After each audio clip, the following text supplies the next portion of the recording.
आप सभी भक्तों से निवेदन है कि अगर आप पहली बार हमारे चैनल पे आए हैं तो जल्दी से सब्सक्राइब कर लीजिए हमारे चैनल को व बेल आइकन को भी दबा लीजिए ताकि हमारे भविष्य में आने वाली सभी वीडियोस का नोटिफिकेशन सबसे पहले आपको मिलता रहे। तो अब हम शुरू करते हैं आज की कथा, वरुथनी एकादशी। जी हाँ, वैशाख मास के कृष्ण पक्ष की एकादशी को अत्यंत पुण्यदायिनी और सौभाग्य प्रदायिनी वरुथनी एकादशी कहा जाता है। इस दिन भक्ति भाव से भगवान मधुसूदन की पूजा करनी चाहिए। वरुथनी एकादशी का व्रत करने से भगवान मधुसूदन की प्रसन्नता प्राप्त होती है।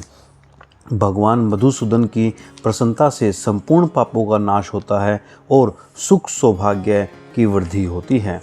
कामदा एकादशी का संपूर्ण वृत्तांत सुनने के पश्चात महाराज युधिष्ठिर ने भगवान श्री कृष्ण से विनती की, हे मधुसूदन, अब आप मुझे वैशाख मास के कृष्ण पक्ष की एकादशी के नाम, व्रत विधान और पुण्य प्रताप के बारे में विस्तार पूर्वक बतलाइए। मधुसूदन भगवान श्री कृष्ण ने कहा, हे राजेश्वर, इस एकादशी का नाम वरुथनी है।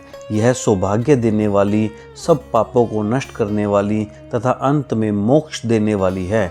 इस व्रत को यदि कोई अभागिनी स्त्री करे तो उसको सौभाग्य मिलता है। इस वरुथनी एकादशी के प्रभाव से राजा मानधाता स्वर्ग को गए थे। वरुथनी एकादशी का फल 10,000 वर्ष तक तप करने के बराबर होता है। कुरुक्षेत्र में सूर्य ग्रहण के समय 1,00,000 भार स्वर्ण दान करने से जो फल प्राप्त होता है, वही फल वरुथनी एकादशी का व्रत करने से मिलता है।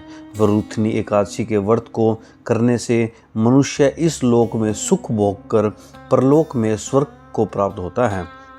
शास्त्रों में कहा गया है कि हाथी का दान घोड़े के दान से, तिलों के दान से, स्वर्ण दान तथा स्वर्ण के दान से अन्न का दान श्रेष्ठ है।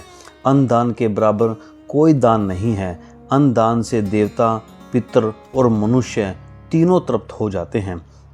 शास्त्रों में इसको कन्यादान के बराबर माना गया है। वरुथनी एकादशी के व्रत से अन्न दान तथा कन्यादान दोनों के योग के बराबर फल मिलता है। जो मनुष्य लोभ के वश में होकर कन्या का धन लेते हैं, वे प्रलय काल तक नरक में वास करते हैं या उनको अगले जन्म में बिलाव का जन्म भोगना पड़ता है। जो मनुष्य प्रेम एवं धन सहित कन्या का दान करते हैं, उनके पुण्य को चित्रगुप्त भी लिखने में असमर्थ हैं। जो मनुष्य इस वरुथनी एकादशी का व्रत करते हैं और उनको कन्यादान का फल मिलता है। वरुथनी एकादशी का व्रत करने वालों को दशमी के दिन निम्नलिखित 10 वस्तुओं का त्याग कर देना चाहिए।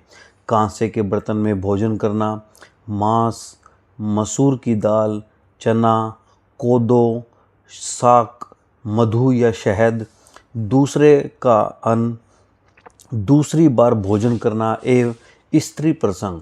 व्रत वाले दिन जुआ नहीं खेलना चाहिए तथा शयन भी नहीं करना चाहिए।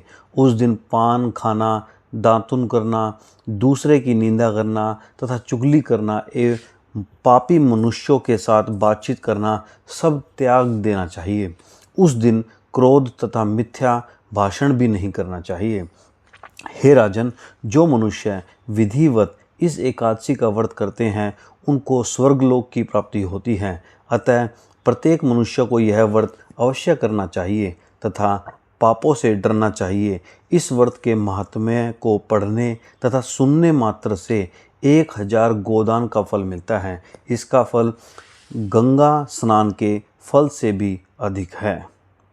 अब अंत में आप सभी भक्तों से फिर से निवेदन है कि अगर आपको हमारी वीडियो अच्छी लगी है तो लाइक, कमेंट व अपने दोस्तों के साथ शेयर करना बिल्कुल भी न भूलें। और हाँ, अगर आपने अभी तक हमारा चैनल सब्सक्राइब नहीं किया है तो प्लीज़ हमारे चैनल को सब्सक्राइब कीजिए व बेल आइकन को प्रेस कीजिए ताकि हमारी भविष्य में आने वाली वीडियो का नोटिफिकेशन आपको सबसे पहले मिलता रहे। तो कमेंट करके ज़रूर बताइएगा कि आपको हमारी आज की वरुथनी एकादशी की कथा कैसी लगी। धन्यवाद। जय श्री कृष्ण।